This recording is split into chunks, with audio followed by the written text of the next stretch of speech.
Okay, so let's just get this out of the way. Spongebob Squarepants Battle for Bikini Bottom has become a rather popular game. I had never played it before when I was younger and the show was at its peak. No, it wasn't until I started using YouTube much more that I was exposed to this game, where I kept hearing about how it's a genuinely fun 3D platformer. And after having played the game about 3 times now, I would have to say I agree with that statement. Yeah, in this video, we're going to get right into why I enjoyed this game so much.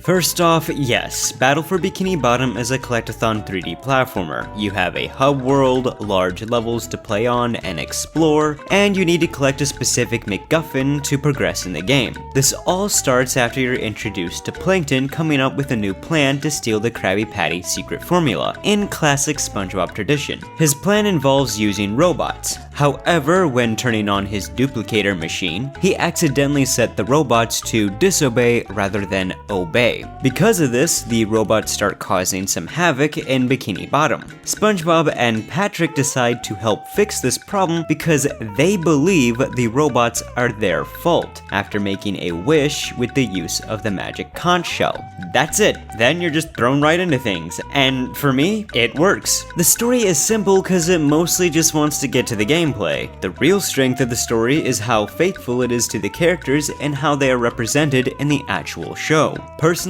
I love seeing all these moments with Plankton as they can actually be kind of funny at times. There are also some nice small touches from time to time, like how SpongeBob's TV has the news playing and we're being informed of the events by the realistic looking tuna fish from the show. On top of that, almost all the characters are voiced by their proper voice actor, making their performances feel so much more correct and lively. The biggest exceptions here being Mr. Krabs and Mermaid Man. They sound nothing like their characters in the show, and it's really distracting if you are a fan and are used to those voices.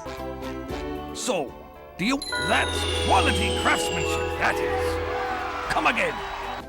So the game begins in SpongeBob's house to basically teach you the mechanics of the game, acting as a tutorial section. Right off the bat, you get used to SpongeBob's controls, like how he can double jump, ground pound, and head smash things, and activating switches. However, my favorite part of this is how you actually get to explore the inside of SpongeBob's house. Seriously, it looks almost just like how it is in the show, and I love this. SpongeBob's house isn't even the only example of the level of detail work they put into this game. The hub world is a small section of Bikini Bottom that SpongeBob lives in, so you see his house right near Squidward's and Patrick's, whose homes you can also explore for a bit. As you progress through the game, the hub world grows, so eventually you can go to Sandy's place, the retirement home, and even run around in the Krusty Krab. This is so awesome! I still enjoy the first 3 seasons of SpongeBob, and as a kid, I loved the world of the show and always wanted to explore it. So being able to actually run around in these locations in Triple B is great, which is why I don't hate on licensed games right away. When done right, they can really help pull you more into a show or movie's world. What also helps is the art direction. Sure, character models aren't as well animated as they are in the show, but they still have very well detailed animations and feel very alive. On top of that, the design work matches the visual style of the show, with things like flowers in the sky, the purplish rocks and jellyfish fields, the iron tube buildings in downtown Bikini Bottom, and a lot of these fish NPCs look like certain random fish from episodes in the show. Speaking of the cartoon, there are plenty of references to it as well, like how Hans grabs you if you die, the vending machine in Rock Bottom,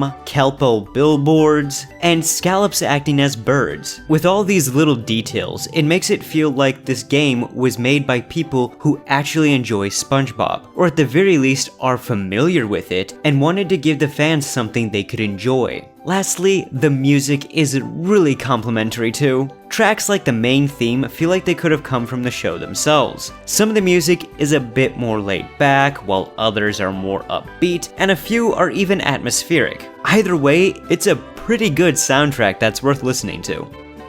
So, time for the game itself. Like I've said, it's a collectathon, where we start off with the hub world. Within the first section of the hub world, you will be informed of the 3 main collectibles to this game, beginning with shiny objects. These are kind of a currency in the game, as you need to collect so many of them to get past clams in levels, who often either open up pathways for you, or make a challenge section accessible. These usually don't cost that much, and if you're doing a good job exploring the levels, you'll be constantly rewarded with shiny objects. Plus, they can also be found in breakable tikis and earned after destroying enemies. Then we have socks. See, Patrick has somehow lost all of his socks, and for every 10 you collect, you can earn a gold spatula. These socks are often found scattered throughout the levels, just lying around. However, a few can be found by doing special things, like attacking the statue in the hub. And finally, we have the main collectible,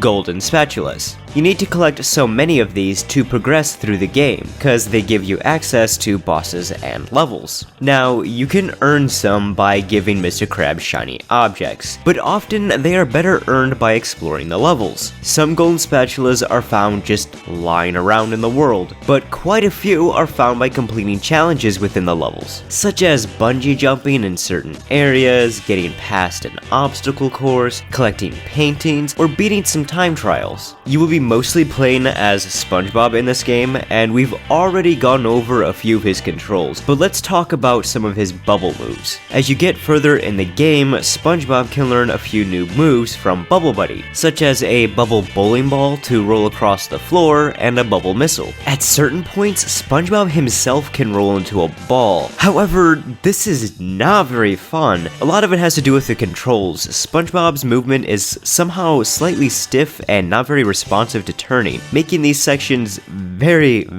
unenjoyable and a bit frustrating at times. On the plus side, the sponge ball doesn't show up too often, possibly about 3 times. The levels themselves are accessed from the hub world and are more of a open, kinda linear levels, with optional pathways that often loop back around each other with very few exceptions. Even so, there are boxes to help you warp between areas when they are opened, checkpoints where you will respawn if you happen to die, and bus stops to switch between characters. Yeah, in each of the levels you can switch SpongeBob out for either Patrick or Sandy. It depends on the level. Patrick is a little slower, and his gameplay focuses a bit more on being able to pick up and throw objects, maybe to break something, freeze some water, or launch himself to a different area. He can even stun enemies by ground pounding the area and then pick them up to throw, which is actually pretty helpful. Sandy, on the other hand, is way more acrobatic and is super fun to play as. She can use her lasso to glide very long distances and can swing from these floating Texas symbols, which means a lot of her gameplay is focused around platforming, and it's very well laid out platforming on top of that. The only issue is that combat-wise, Sandy's just okay, nothing bad, but just not as fun as SpongeBob's, at least in my opinion. You will need to play as the other characters in order to progress throughout a level, and sometimes you'll need to go back to previous levels to collect a golden spatula that you couldn't before because SpongeBob didn't have the ability at the time. Thankfully, by pausing the game, you can select a challenge in a level and instantly warp to it, which is super convenient. Lastly, there are moments where you get to slide down these large courses, such as in Sandy Mountain. Sliding itself feels really good, as turning is properly responsive, and some of the course layouts are very elaborate, making them worth going down a few more times. There are some cool levels to explore as well, such as Jellyfish Fields, the Mermalair, the Dutchman's Graveyard, Rock Bottom, Goo Lagoon, and even SpongeBob's Dream World, which is a very platform-heavy-esque level that almost feels like it came from Super Mario Sunshine. Thankfully though, this game doesn't have a live system. I know some people don't like the Kelp Forest level, and I can understand why, but to give players a little help here, when you need to use Patrick to place the tikis, try looking out for every button in that area, as this helps out a lot, cause you need this leaf. The game even has a few boss fights that I found to be pretty enjoyable. You have some smaller bosses in levels like the king jellyfish and prawn, but you also have bigger bosses such as Robo Sandy. They all have patterns to learn and can offer a decent challenge that's nothing overwhelming but still keeps you on your toes enough. The final boss itself is quite the fight, as it will test you on avoiding attacks and your platforming all in one go. So the downside is that the boss fight can be kinda long.